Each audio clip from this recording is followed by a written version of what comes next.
Hey, ladies and gentlemen, welcome back to the Jack and Glenn channel. I'm Glenn. Before you get started, make sure you hit the subscribe button, hit that bell notification so you don't miss any of our reviews. Yet I'm flying solo again today.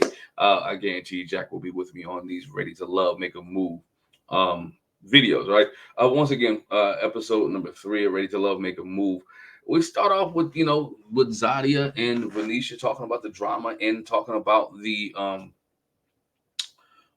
flow of the feel of the house, right? How the house has changed since Sharice and Zadia had their beef, and so the you expect the chemistry in the house to be different, right? These two are strong-willed, confident women who were butting heads about an incident, right? They have different views on how this incident occurred, how why it occurred, and they feel some type of way, and the vibe should be different, right? They wanted sisterhood, couldn't get sisterhood as of right now. Sisterhood is not happening, and the vibe is different, right? Venetia said, "Look, they should put all their energy into try to get a man instead of try to beef with each other," and they understand that.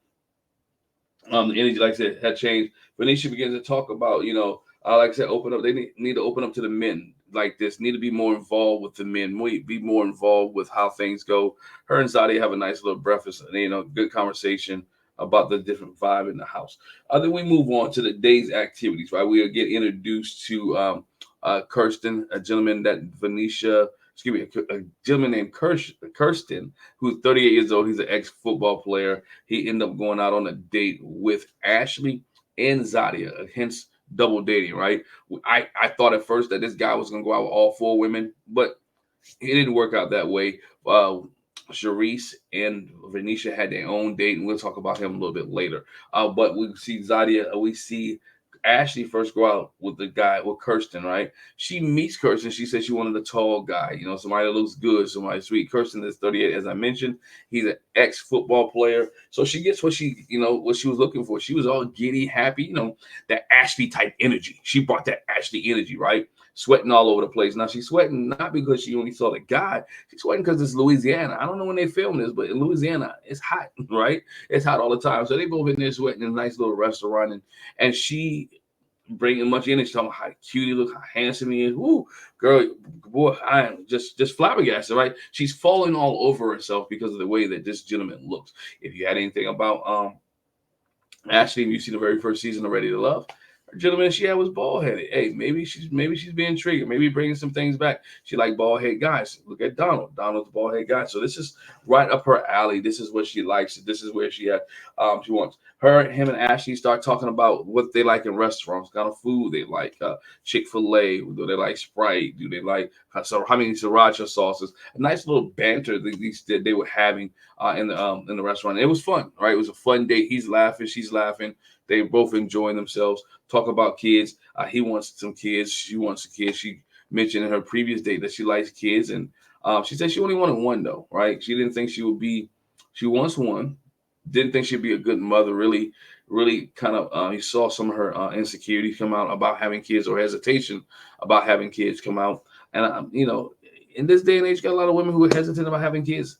And there's a lot of issues why, right? Don't want to deal into why Ashley was hesitant about having kids because we find out a little bit later when Kirsten asked Zadia the same question, she hesitated about having kids as well. So so Ashley didn't want. She said she's willing to have one, but she's worried about her baby, how her body would look, and how it will pop back in shape. Just some of your typical. I don't want to say be that guy. Some of your typical female things, right, about having a child and what will take place after the child. So she's scared to have kids. And Zadia and Kirsten go on a date. They go to a nice little restaurant as well. Um, and what we find out here is that he is a gentleman. He is like flabbergasted at the way that Zadia looks. Thinks she looks great. As I don't know if he was playing or he was serious, but he was like, "Yo, I got to take this all in for a minute, right? I have to take the beauty of Zadia in." Let's be honest, right? Can we be honest here? Zadia is a beautiful woman, right? Looking on the surface, she is a beautiful woman, but there's something about the attitude and what she brings that can sometimes turn some people off. But she brings in this situation, she brings some laughter. They're laughing, they're joking, they're having a good banner.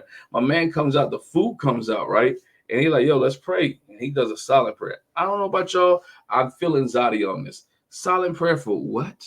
If you gonna bless, You gonna bless my food, or we gonna bless the food at the table, bro? Let's bless the food. If you're gonna say your own silent prayer, then you need to bless your own food. Don't bless the whole table. Y'all know how it is. If you gonna put, we all been there. If I'm gonna bless my food, I'm gonna talk quietly, right? But if I'm blessing food for the table, it's like your Father God, in the name of Jesus, bless this food, blah blah, so on. I don't know what he was talking about, right? He talked about the universe, and she's like, "Yo, you gonna bless Jesus? Let me know what's going on." I thought that was funny because she was really hung up on the fact, like, "Yo, bro, if you're gonna bless the food, let's bless. Say it out loud." But y'all let me know in the comment section below. Do y'all say silent prayers or you bless your food when you're around a group of people? If you're asked to bless food at the table, right? Thanksgiving coming up, right? So are you gonna say the person at the table, if they hold your hands and y'all sitting there and getting ready to say Thanksgiving and they just go, give a silent prayer. Are you good with it? I don't know if I'm good with it or not. But let me know. Leave a comment in the comment section below. But no, their energy was pretty good. They talked about having kids. Zadia talks about them. I let somebody get a kid or I can gift a kid, but she's not sure about having kids. We heard this again on her date with Jabari when he talked about kids. She's not into having kids. She's not really ready and want to have kids. She said she's a baby doll, as she mentioned earlier, that she wants to be pampered in a relationship and not have to worry about taking care of kids. So she's not a kid person. So we'll see. Hopefully Cameron, who she's dating now, is not a kid person either. So that may be a conversation they need to have a little bit later on in their relationship. But Kirsten, excuse me, Kirsten said the date with Zadia was okay, but the date with Ashley was he had more fun the date with Ashley, and they connected more than Zadia. So it was up to Kirsten. I think Kirsten will pick Ashley, not Zadia. Then we see Walter and Venisha go out to date. Walter is a musician. He's been in the music field for about 33 years. We find out that he's written songs for various artists. It seemed like he got his stuff together. Smooth, nice gentleman, talk well, very pleasant Southern guy from born and raised in New Orleans. He takes Venisha out to a cooking school. They eat crawfish etouffee, right? They're making this, and their conversation was great conversation back and forth. You can see the chemistry that was there, right? She's laughing, she's having a good time. They talking about if the relationship pursued, would she move from Louisiana to Houston? Would he move from Houston to Louisiana? The energy was there. I thought Walter was a good dude. I thought Walter brought some things out in Venisha that we hadn't seen in a while, right? More of the laughter, the good times, the enjoyment that she has with him. And I thought the conversation with her and Walter was better than her and Jabari has been. But we'll see how that goes. But Walter kind of woos her a little bit, and she said that in her and during her vignette, she can see that Walter has his stuff together, right? That he's a grown man for real. He ain't playing games. He's not a player, but he got his stuff together. And so their date was pretty good, very good date. Cooking school, ate some good food. He enjoys cooking. And she said, look, she loves somebody who cooks for her because she does all the cooking. She does everything. But she would love like a man to come in and, you know, uh, share the load. Share the load with her. Sharice and Walter go on a date. They go on a little carriage ride. And Walter likes what he sees, right? She's a beautiful woman. She's pleased. Sharice has like a yellow jumpsuit on, midsection out, mid-drift out, what you want to call it, showing her stomach. And they converse a lot in the carriage. He tells her how, again, he's been in music for 33 years, how he's been writing songs, how he was married for 19 years and they just fell apart. But he's looking for somebody else to fill that void. She talks about communication is key to a relationship. She likes to be on a date with somebody who communicates, and they were communicating. And she enjoyed the date with Walter. Um, you know, she did some talking, he did some talking. Sharice likes to talk, right? And I think that's a good thing. At this point in the show, I'm like, which way, who's going to go with Walter? Because I'm thinking Walter's a decent dude, right? Like, which way they going? I thought Sharice was going to make that. But we see Sharice and Maurice on a picnic. He has a nice little picnic for her. He got his Louis Vuitton slippers on, which she notices, right? She into Louis Vuitton. I think that was Tariq, the matchmaker. She said that before, that the reason she matched Maurice and Sharice because they both like the finer things in life, right? they both like Louis Vuitton and all that, and Prada and all this other stuff, right? Gucci, like finding things in life. And my manager sitting there smooth and got his Billy D. Williams on, chilling, laying down like he's getting ready to take a picture, out in the middle of this picnic. And the conversation still really wasn't as deep. She wanted him to open up and converse with her some more. And he was giving 1 or 2 word answers, right? I seen all I needed to see. I know all I need to know. I don't need to have much more conversation. I understand. Yeah, you do. You don't know what's her middle name, right?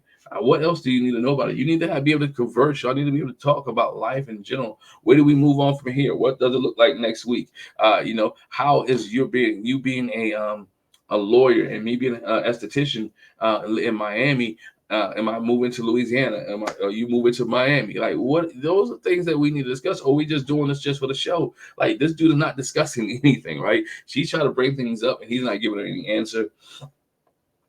But he's still being smooth, debonair, and with his little bit of wine in his hand, and that's where he goes. And she tolerates that, and she lets it go. It's like she's not asking the right questions. All she knows that he's wearing Louis Vuitton. So it is hilarious to see their interaction, because I'm thinking, dude, like, he's a lawyer, but it seemed like he little. I ain't say he's being slow, but to me, it seemed like he did something up, right? He's not letting her in any place, like, and he's not. I don't want to say he's hiding, because she asked him that question later on. He's like, "Nah, I'm an open book. Like, whatever you want to know, no. But I'm just not gonna share or reveal things when time for things to be revealed." And I think, like, she needs to be asking the right questions and not just going off the fact that he makes a lot of money, all right? That he makes, and that he can keep her lifestyle where it's at, and that it's like structural money, right? It's money that's gonna come in, and she can maintain her level up. She's like, I got finer. She's like, I like finer things in life. I have a level that I'm at, and I don't want to come back to that level. And she says, I expect, I've worked hard, and I want somebody to be at the same level of me. And that's Sharice. Sharice is thinking. Um, so then we see Zadia is talking to Ashley. They talking about both. They both realize they both went on a date with Kirsten. And then we see Sharice come in, and Zadia wants to speak to Sharice about the situation with them. I don't know about y'all, but I'm tired of this situation, right? It is to me, it's like they're talking to each other, but they're not listening to each other. They're talking to each other, but not, they both are just, they're tuning each other out. Zadia does start the conversation off by apologizing to Sharice. She apologized to Sharice for waking her up. I didn't want to do that. Didn't want to put you in a precarious situation. Sharice goes into the vignette. This is where editing messes me up. She goes into the situation like, well, I don't like liars. I accept your apology, but I don't like liars. You're lying. Like, and then Zadia goes into the situation like, but you didn't have to out me though, right? You didn't have to even bring this. You didn't even have to bring this conversation up. You didn't even have to bring up the fact that I didn't come home at night. I didn't. I wasn't there all night long. I was out. Like, she's right. It didn't have to be brought up. You could have talked to her privately, and Zadia was like, "Look, if you had an issue with it, talk to me privately. You didn't have to bring it up in front of the, and the matchmaker and all this other stuff in front of everybody. Let's have a private conversation." And I agree with that. There's some things that are not made for camera. Now, whether the producers told her to have a conversation, I think Sharice just doesn't care, right? Sharice is like, you know what it is? It happened. I'm gonna put it out there. I'm just gonna try to expose you to what you are. You're a liar, and that you hung out all night with this guy. And you ain't come home. I mean, she thought it was much more than what it is. They still don't see eye to eye. I need both of them to grow up and listen to each other. They need to be able to understand that this process isn't for them to like each other, which I agree with Sharice. It's for them to find a man. It's for them to find a love of their life. But if they can't listen to each other, how can you expect to listen to a guy that you're dealing with, right? And Zadia keeps saying, I want to grow from this. I want to grow from this. Well, if you ain't, you should already be growing from this, right? Don't lie. Hey, you, like I said in the last video, you are grown. How are you going to get in trouble if you had spent all night out? Like, unless they're giving you a curfew, like, what's the problem? Like, why lie, right? Keep your, yeah, I was out. Me and Cameron hung out all night long. I was sitting there, we was talking. I came in late. I didn't have my keys, doors locked, whatever the case may be. I called Sharice. She let me in. Sharice, I apologize for letting you in. Boom, boom, boom. And keep it moving, right? Sharice should have been like, Zadia, I appreciate your fact that you told the truth. I was asleep. Why do you ain't call? It was just simple. It's simple, right? Just easy communication. Keep the girlhood going. Zadia felt like she was blindsided, and Sharice just took everything to the left in this conversation. So they had that conversation, then we move on, right? We move on to another double date where we see Donald and Cameron going out with Ashley and Zadia. Zadia and Ashley get their first. Zadia like, yo, how's things going with Donald? Ashley like, yo, I got a problem with Donald, man. He hasn't talked to me in a couple of days. He just basically went cold. He ghosted me, right? He's ghosted me. We haven't had a conversation. So Ashley's feeling some type of way when Donald come in anyway. She like, dude, how's things going? You want me to lie and tell the truth? And she told the truth, like, look, you ghosted me. You haven't talked to me. I haven't talked to you. And he shows out his phone. He has an Android. She has an iPhone. Somehow these two phones didn't communicate. He sent the text. She didn't receive the text. And now but again, I have to take Ashley's side on this, bro.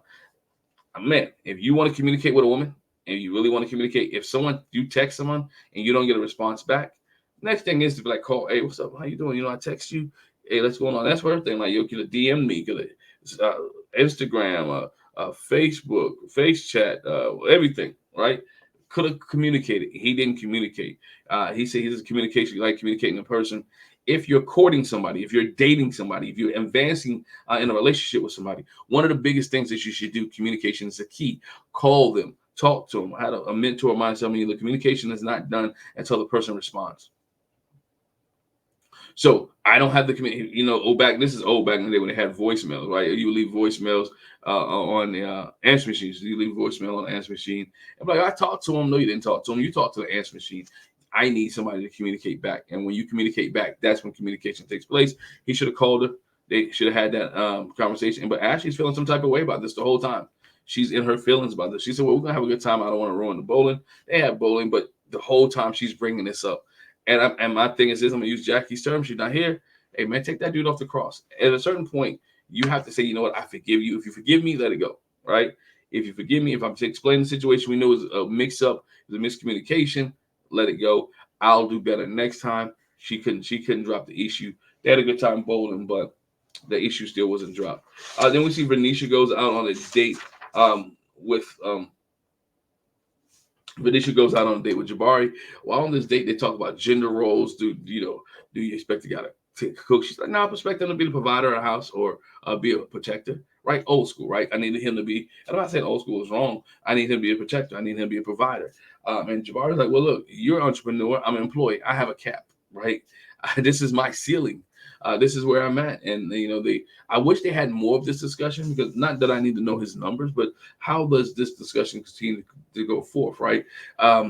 He talked about I have a cap in here, and can we work together? Like, a dual income is better than a single income, like because your lifestyle doesn't have to change when both people come together, right?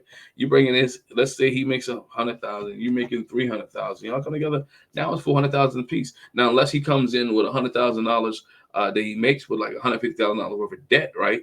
And now you got to pay his debt off with what you make. Then that's where the problem lies. But if both of y'all come in this relationship and you need and you're debt free, first of all, let's talk about relationship and money. There's some things that you should do in dating, which is great, right? But I'm not spending all my cash on you while we dating. Now, when we marry and we together and we combine accounts, man, we can do great things, right? We can do the world together. But while we dating, I got a cap on my dating. I got a cap on where we go. I got a cap on what we spend. Because guess what? I can spend all this money and put all this money into us while we're dating and get no return on my investment. And return on my investment, I'm not talking about sex. I'm not talking about anything. The return on your investment, you're dating with intentions to be married, right? So I'm putting all this money out, and we're putting all these things out, and the return on investment is not there. So again, it becomes, you got to have the conversation. You got to be able to budget it. You got to be able to get it into a place where and don't spend all your money unless it's going to a good place. Again, if you're going to increase your income, understand the person that you're dealing with in their lifestyle. I thought that conversation was grown because she didn't take it to the left. Now, this was some other people on the show. It might have been a whole different conversation. It might have went a whole different way. I said, if this was Sharice, she'd be like, nope. I make what I make. You make way beneath me, and I'm not changing my lifestyle. You don't have to change your lifestyle because you are with somebody who makes a little bit less money. You guys may have to become more creative. You just may have to be not in debt. And you may just have to be able to set the standard of what you want to do. But that's a whole different video, whole different discussion, and we'll bring on that. When Jack comes, we get on that conversation and get the topic. But again, Venisha says she doesn't want to downgrade her lifestyle, which, again, you don't have to downgrade your lifestyle when you date somebody who makes a little bit less money than you. Or when you marry somebody who makes less money than you. You're not downgrading your lifestyle. Two should be better than one. All right. Then we didn't meet with the matchmaker, and they talk about, hey, we're having a party tonight, right? Guys are coming to the house. You're gonna have to pick a keeper. You're gonna have to pick who you're gonna keep. Which one are you gonna keep? Which one you're gonna stay with? Which one you gonna let go? Right? They talk about them being on double dates. Ashley talked about how she didn't really enjoy it. They're going out with the same guy, but they're grown women here and they understand the process, right? They understand the process, understand how things work and how things are going. We see Sharice. Sharice talks to Maurice. He tells Maurice, look, I need somebody who communicates more. I need you to be more vocal. How many more times do you need to tell the guy that he needs to talk? All right. She's looking at, if he's not talking now, how do you expect him to talk later? But then she makes the signal up, say, I like the way you communicate, because you don't have many words, but what you say is meaningful, and people can sometimes just give words to say words. Other words, I like the fact that you make decent amount of money. You like the finer things in life. I don't care if you talk, just buy me things. That's the way I'm feeling, right? That's what I'm getting. I don't care if you talk, just buy me things. We're fine. But she and plus we know Sharice talks enough for both of us, for her and Maurice. They both can't talk that much, because they both talk like that, it'll be a problem. She tells Maurice that she gonna keep him around. Maurice is confident. No, he's confident to know that he's not going anyway. Anyway, she says, Maurice, you're a keeper. Boom. She keeps him. Now we see Zadia and Cameron, and they talk about how they feeling each other, they like each other, they complete each other. The conversation is good, they're enjoying it, and you can see Zadia Walls coming out. She's really in tune into this process with Cameron. They're having a great time. They're enjoying what they're doing, right? Even when it was bowling, you saw them. They talked about how they were matching, right? And they didn't communicate. And he was talking about the telepathy and all that, and how their minds are starting to grow together. And she's actually genuinely seemed like she's having a good time with Cameron. The conversation is good. The interaction between them are good. He's having enjoyable time. So she tells Cameron, for the fact they're like, hey, I'm gonna keep you. You're a keeper. Let's keep it moving. Let's keep this thing. Let's keep this party going. We see Venisha talking to Jabari, and she talks about the lifestyle, the livelihood. I'm talking about the income, knowing that he's a modest man, or he lives modestly. That he's not very extravagant with what he has, or extravagant with his money, which is okay. Some men are thrifty, right? We're real thrifty. We like to save, like to have income, like to be able to do things on a plan, not on a whim, right? Not saying that you can't go when you want to go, do what you need to do. Again, different video when we talk about money and relationships, because I believe married money is different from when you're a couple money, but we'll talk about that. So her and Jabari, she says, Jabari, I like you. I want to continue this process. Um, and she's a keeper. Let me backtrack. She tells Jabari when they go on a date that she went on another date with Walter, and he wasn't too thrilled with that. And I'm sitting here like, bruh, how you not thrilled with this? You know what the show is, right? You know what the process of the show is. You understand the show. She's gonna go on multiple dates. So guess what? Ride back, be secure in your game and what you do, and let the chips fall where they may, right? That's what it is. If you know your game is strong, and let your game be strong. Let it be where it's at. So Venisha says, you know what, she's gonna keep Jabari. And then we move on to Ashley, where we see Ashley sits down with Donald, and she tells him like, hey man, your communication sucks. I need to be in a relationship with communication. Now this is where Ashley's past hurt come in, right? Because if you know anything about Ashley and Alex from season 1 of Ready to Love, just giving his communication comes to find out that he communicated, but he was lying the whole time, right? So she needs somebody who's communicating, who's an open book. She's an open book. Like, hey, I don't need anybody to be not communicating with me. I don't need to be able to somebody I need to go look for. I need somebody to talk to me on a daily basis. I need somebody to enhance what I'm doing. I need somebody to converse with. I need somebody to call, somebody to face chat, somebody to Instagram. I can't have you go ghosting for 2 or 3 days because I need you around. This is what I'm feeling. Like her security's coming in. I need you to be here because I need you to be present in the moment, be in a place and be the time. And Donald sitting there like, I apologize. Like, again, when you going to let this dude off the cross for the fact that he didn't communicate, y'all phones got mixed up. And I admit he is wrong. Pick up the phone, call somebody. But I think at a certain point, after we talk about it, after we convert, like, let it die, right? let it die. I'm moving to be better. He said, I'm going to commit to be better. I want to do better. And so let it die. But we see her, she's torn, right? The show goes off as she's crying.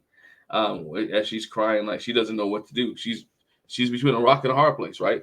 A rock and a hard place. She got Donald on one hand, then she had Kirsten, who she had great energy with. They both like sriracha sauce. They both drink. They both like uh different type of the same type of soda, right? They have things in common, and she's having fun. He's bald like she likes. He's tall like she likes. She has energy here, and he must be communicating to her and with her better than Donald. So the show goes off with not knowing who Ashley picks,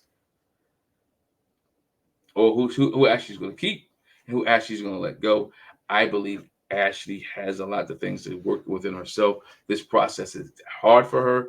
She has energy. She don't want to make mistakes. She want to be in a relationship. So we'll see how Ashley maneuvers in episode 4 of Ready to Love. Keep make a move.